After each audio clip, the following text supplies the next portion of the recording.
Let me ask you another question, Conrad. It's a little off what we've been talking about. Your opponents indicate that there is no judgment that there's anything wrong with those tax shelters as far as these people are concerned. Is that accurate in your view?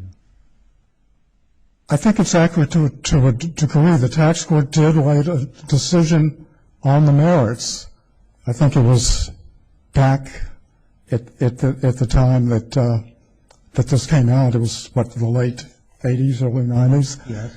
And it went on appeal to the Ninth Circuit the first time and was remanded. Yes. Okay, and then it came back up the second time in the Dixon appeal, and the merits of the tax issue was briefed at that time, and the sanction issue was briefed at that time, or the structural defect issue was briefed. Yes. Okay, so the Dixon panel in its decision did not explicitly rule on the merits of the tax shelter. But implicitly, none of this would make sense.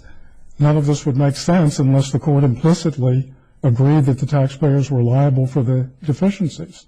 So your view is that they're liable for the tax deficiencies.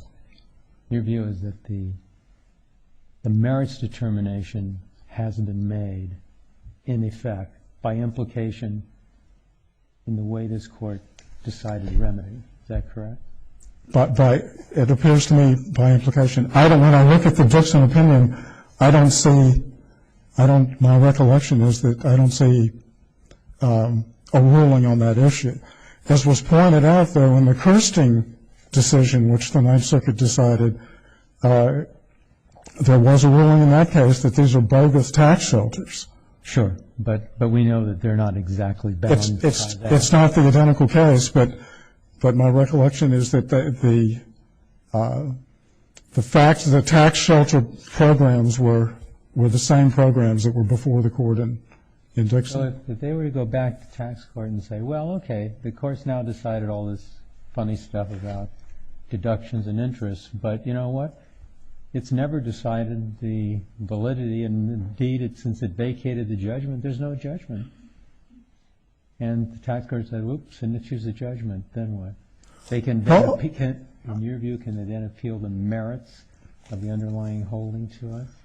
Well, the tax court has entered a decision. It entered a decision below in these cases, and presumably if the taxpayers wanted to appeal the merits in these cases, if they wanted to appeal the merits, they could have put that in their opening brief. As to all the other folks who are sitting out there who don't have the misfortune of being lead folks, right? Other folks, they can now say, perhaps, you know what? We're going to appeal the merits now. Well, I thought these were the test cases. I know they're the test cases. So what does that mean? The other people were bound. Most of the other people were bound by piggyback agreements. They agreed to be bound by the outcome of the litigation in the tax court. So if there was a merit, I want your position straight. If there was a merit issue still remaining when the tax court re-entered these judgments against these plaintiffs, taxpayers, if there was an issue, they should have appealed it now. And having not done it, it's waived, and therefore the merits issue is decided. Is that your position? Just want your position. That would be my position, that they've waived. Thank you. That they've waived the merits issue. And is the waiver by these taxpayers, what impact does it have on the piggybackers? Well, presumably they would be bound. I mean, they did have a trial on the merits in the tax court, and the tax court ruled against them on the merits, and then at the time the notices of appeal were being filed, that's when the commissioner went to the tax court and asked for a hearing on this alleged misconduct by the commissioner's attorneys. I take it and that prompted the remand by this court then in Dufresne. I take it that's an issue for another day then? And as it goes back and the other folks say, wait a minute, we didn't agree to piggyback for these characters to go and waive the whole merits issue. We still think it's outstanding. So they can raise that, I suppose, in the tax court and say, you know what, it's not decided, and the tax court can decide whether it is or not, and we'll see that again. Is that correct?